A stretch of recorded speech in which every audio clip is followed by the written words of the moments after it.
Shalom, selamat pagi. Saat ini kita akan bersama-sama mendengar firman Tuhan yang akan kita baca dari Injil Lukas pasal 6 ayat 6 sampai ayat 11. Sebelum kita membaca dan merenungkan firman Tuhan, mari kita satu dalam doa, kita berdoa.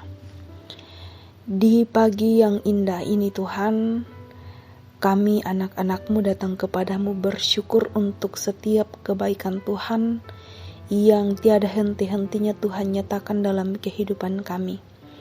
Semalam telah kami lalui dalam tidur kami Tuhan, dan pada saat ini kami bersyukur untuk nafas hidup, hari baru, kekuatan, kesehatan yang Tuhan masih anugerahkan bagi setiap kami. Dan memulai kehidupan kami sepanjang hari ini Tuhan, kami akan melandasinya dengan firman kebenaran-Mu. Buka akal dan pikiran kami Tuhan, biarlah kami boleh mengerti apa maksud firman Tuhan yang akan kami dengarkan pada saat ini. Bersabdalah Tuhan, kami siap untuk mendengar. Dalam nama Tuhan Yesus kami berdoa. Amin. Injil Lukas pasal 6 ayat 6 sampai ayat 11. Firman Tuhan, Yesus menyembuhkan orang pada hari Sabat. Pada suatu hari Sabat lain, Yesus masuk ke rumah ibadat lalu mengajar. Di situ ada seorang yang mati tangan kanannya. Ahli-ahli Taurat dan orang-orang Farisi mengamat-amati Yesus kalau ia menyembuhkan orang pada hari Sabat, supaya mereka mendapat alasan untuk menuntut dia. Namun, ia mengetahui pikiran mereka, lalu berkata kepada orang yang mati tangannya itu, "Bangunlah dan berdirilah di tengah." Orang itu pun bangun dan berdiri. Lalu Yesus berkata kepada mereka, "Aku bertanya kepada kamu, manakah yang diperbolehkan pada hari Sabat, berbuat baik atau berbuat jahat, menyelamatkan nyawa orang atau membinasakannya?" Setelah memandang mereka semua di sekelilingnya, ia berkata kepada orang sakit itu, "Ulurkanlah tanganmu." Orang itu berbuat demikian dan pulihlah tangannya. Kemarahan mereka meluap. Lalu mereka berunding tentang apa yang akan mereka lakukan terhadap Yesus. Amin. Pokok perenungan kita pada hari ini, Rabu 27 Agustus 2025 adalah teguh melakukan kebaikan. Teguh melakukan kebaikan. Atau dalam bahasa Toraja, bantang umpogau kameluan. Jemaat Tuhan, ada pepatah yang mengatakan orang yang suka mencari kesalahan orang lain bagaikan lalat yang suka mencari nanah dan luka yang busuk.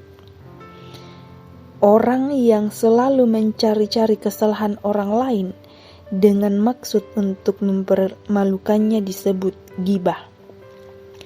Salah satu alasan seseorang mencari kesalahan orang lain karena mereka tidak nyaman atau karena selalu menganggap diri lebih baik dan lebih mampu dari orang lain.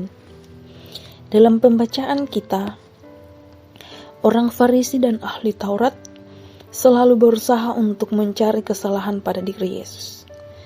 Apapun yang dikatakan dan dilakukan oleh Yesus, dan tentu semua itu adalah kebaikan dan kebenaran. Namun, bagi mereka selalu dianggap salah dan melanggar hukum Taurat. Peristiwa Yesus menyembuhkan orang sakit pada hari Sabat dianggap sebagai pelanggaran terhadap hukum Allah dan tidak menghormatinya. Mereka hanya memaknai hari Sabat dari segi ritus saja dan bukan dari makna Sabat itu sendiri. Untuk itulah Yesus bertanya kepada mereka, "Aku bertanya kepada kamu, manakah yang diperbolehkan pada hari Sabat, berbuat baik atau berbuat jahat, menyelamatkan nyawa orang atau membinasakannya? Jelas di ayat 9 pembacaan kita.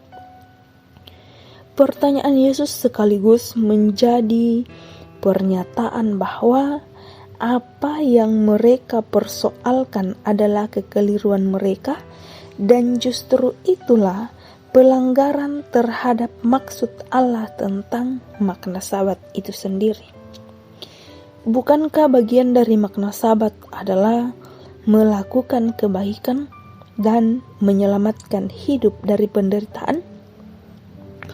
Bapak, Ibu, Saudara yang diberkati Tuhan, berbuat baik akan selalu ada tantangannya. Orang yang hanya mencari popularitas sering merasa tersaingi dengan apa yang kita lakukan, sehingga mereka berusaha menjatuhkan kita. Tindakan Yesus memberi motivasi agar kita terus berbuat baik.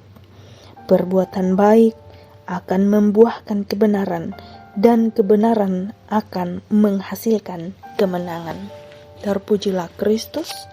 Amin. Kita kembali satu dalam doa, kita berdoa. Sungguh indah firman-Mu yang telah kami dengarkan pada saat ini Tuhan, di mana firman-Mu mengajarkan kami untuk senantiasa teguh dalam melakukan kebaikan. Ketika kami melakukan kebaikan sesuai dengan kebenaran firman Tuhan, maka kebenaran itu pun akan menghasilkan kemenangan.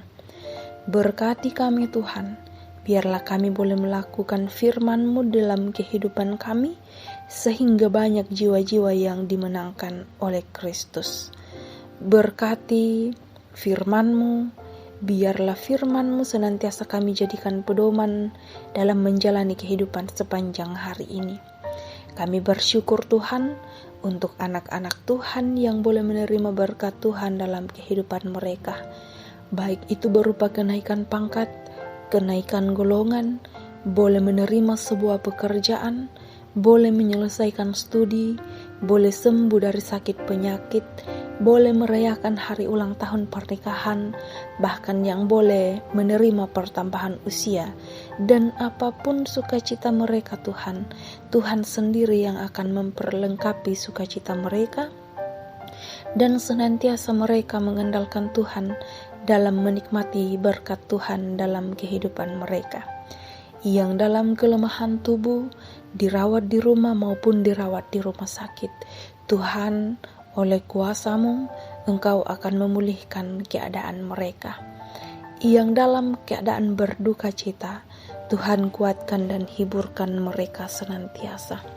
Segenap majelis gereja, pengurus-pengurus OIG, guru-guru sekolah minggu, bahkan pekerja-pekerja gereja di jemaat Satria Kasih, Tuhan beri mereka hikmat, biarlah boleh mengangkat tugas pelayanan pekerjaan sesuai dan seturut dengan kehendak Bapa di sorga, dan semuanya itu Tuhan bukan untuk kemuliaan kami, namun hanya untuk kemuliaan bagi nama Tuhan saja. Berkati orang tua kami dalam menikmati usia indah anugerah Tuhan, diberi kekuatan kesehatan yang baik. Ayah, ibu dalam menjalani kehidupan sehari-hari Tuhan berkati. Anak-anak pun Tuhan berkati dalam masa pertumbuhan iman mereka. Kiranya terus bertumbuh dalam cinta kasih sayang Tuhan. Yang dalam proses mencari pekerjaan, mencari pasangan hidup, Tuhan jawab menurut waktu yang terbaik daripada Tuhan. Yang sementara bekerja, kiranya boleh mengangkat tugas pekerjaan dengan penuh sukacita. Harapan-harapan kami Tuhan, cita-cita kami, pergumulan hidup kami, segala usaha rencana pekerjaan kami tetap serahkan hanya ke dalam tangan Tuhan. Tuhan berperkara di dalam semuanya itu. Sepanjang hari ini Tuhan, kami akan menjalani kehidupan kami, kiranya Tuhan tetap ada bersama-sama dengan kami. Mampukan kami Tuhan dalam menjalani setiap proses kehidupan yang Tuhan masih percayakan bagi setiap kami. Ini kami anak-anak-Mu Tuhan yang datang kepadamu. Jawablah setiap doa-doa kami sesuai dan seturut dengan kehendak Bapa di sorga, bukan kehendak kami yang jadi. Ampuni dosa kami Tuhan. Di dalam nama Tuhan Yesus Kristus kami berdoa. Amin. Selamat menjalani kehidupan sepanjang hari ini. Tuhan Yesus menolong dan memberkati kita semua.